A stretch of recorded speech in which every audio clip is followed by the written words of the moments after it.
Hey everybody, it's Greg Milby, Community Storyteller for Kentucky's Heartland. I'm joined by Michelle Kail, who is the new Executive Director of CASA of the Heartland. And well, first of all, welcome. Thank you. So everything going well so far for you? Yes, it is. It is going great. I started with CASA January of 2023, so I've been in for a couple of months, and it is going great. All right, so April is a very important month, and that is National Child Abuse Prevention Month. Yes.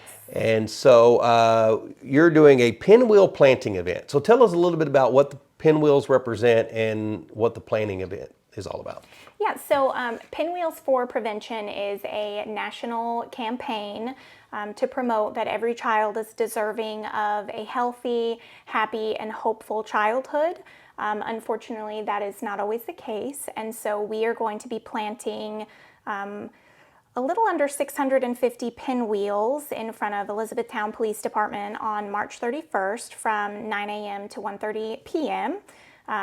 To represent each child that CASA of the Heartland has served since its inception in 2007. Okay, so we've got the event at Elizabethtown Police Department during Yes. the day. So you have something for people later in the day too that maybe are at work and can't participate, right? Yes, so in lieu of ensuring that we provide as many opportunities as possible for the children in our community to have that hopeful, healthy, and happy childhood experience, we are going to be doing a free and fun community event in the Pritchard Community Center parking lot from 3 p.m. to 7 p.m. There will be inflatables, food trucks, some raffles, things like that. Okay, and then in LaRue County, they're having an event the week later.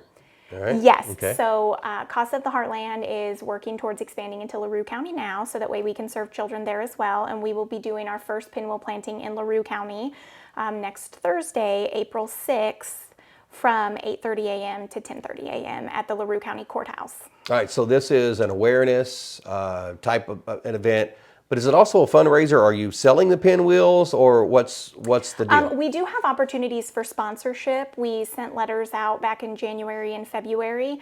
Our pinwheel planting event is sponsored by Carbeck, so we're excited to have them as our sponsors. But we are also open to accepting additional sponsorship before Friday. So that's important to have that. And so when people drive by the Elizabethtown Police Department, they will see that throughout the month of April in the front yard? Yes, yeah, we're going to leave the pinwheels out there as long as we can, probably until they have to mow. So we'll try to leave them out there for the entire month of April if possible. Okay. Also, you guys have done and orders are over now. I'm just going to say that in advance. You did a special T-shirt for the month of April. Tell us a little bit about the T-shirt and what's the purpose, and when should people wear those that have purchased those? Yes, so we pre-sold T-shirts, and they say "Friend of CASA" on them, and they are blue because blue is the color for child abuse prevention. And Friend of CASA is a program that we do for people who maybe don't have the time to volunteer to advocate for children. They can volunteer their time or talents in other ways, making gifts, different things like that. And so that is one of the campaigns that we run. And so we are asking community members who purchase T-shirts to wear them every Tuesday throughout the month of April to support the children in our community who have suffered from abuse and neglect. And if somebody wasn't able to order one of those shirts, wearing any blue shirt on Tuesday. Yes, absolutely. Okay, and then make sure you tell people why you're wearing that blue shirt.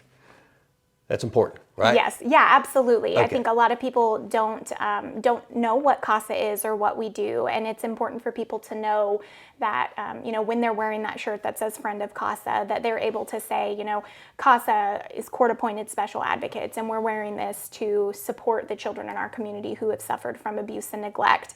And also to hopefully get more people in the community asking what is CASA, so that way we can get more volunteers and get more community support and involvement. So the money that you raise, is that used to train the volunteers? Is that what it goes to? Yes, so a lot of the money that we raise goes toward paying our 4 staff members who are like volunteer case managers. We call them advocate coordinators, and each of our advocate coordinators has a caseload or can have up to 30 volunteers that they manage and oversee, and then each of those volunteers can serve on one or more cases that we're appointed to by the court system. And then it also does cost to train our volunteers, to provide them training manuals, additional hours that our staff has to work in order to get all of our volunteers trained. We pay our volunteers mileage, so all of those operational expenses that that we face on a daily basis to be able to advocate for children. I know I don't want this to sound bad because I jokingly said this to you beforehand. I hope there's a day that you're out of a job. Yes, me too, me too. I'm glad that we are here and able to serve, but it's unfortunate that we're needed. And so, that is kind of our goal too, is to get as many volunteers as we can to advocate for children and to eventually get to that point where, as a community, as a state, we're making those preventative measures and raising that awareness. That way, we don't need CASA anymore because, it's not needed. And so that would be the ultimate goal. But unfortunately, that's not the case right now. So our goal right now is to advocate for the children and try to get them in a safe and permanent environment. It's not an easy situation to volunteer for, but it takes a special person, and you have special people that are volunteers. If somebody watching this right now wanted to be a CASA volunteer, how do they go about getting more information about that? So you can go to our website at casaheartland.org. In the top right-hand corner, there's a red button that says volunteer. Then you scroll down and click on the volunteer application. It is a web application. You fill that out, it comes straight to us, and then we will reach out and set up a volunteer interview and go from there. All right. So recapping what's going on, April is National Child Abuse Prevention Month. The 2023 Pinwheel Planting happening this Friday, March 31st, from 9 till 1:30 at Elizabethtown Police Department, and again from 3 until 7 p.m. in front of Pritchard Community Center. And then LaRue County, you have a date on Thursday, April the 6th from 8:30 till 10:30 in the morning at the LaRue County Courthouse. So make sure you make plans to be a part of this, and make sure to plan to wear your blue shirts every Tuesday. Yes, and one more thing. Sure. On Friday, March 31st, Elizabethtown Police Department has actually sponsored lunch with Juanito's Street Tacos from 11 to 1. So anybody who comes out to participate in the Pinwheel Planting will get some free tacos. So hopefully, you left that to the very last minute. Yes, that's a bonus for people to stay all the way to the end. Absolutely, absolutely. So we hope that we have a good turnout and good participation from our community. Good deal. Hope to see everybody on Friday and again next week in LaRue County. Michelle, thanks so much for the time. Thank you. All right. Pinwheel Planting this Friday. That's Michelle with CASA of the Heartland. I am Greg, Community Storyteller, and this is Kentucky's Heartland.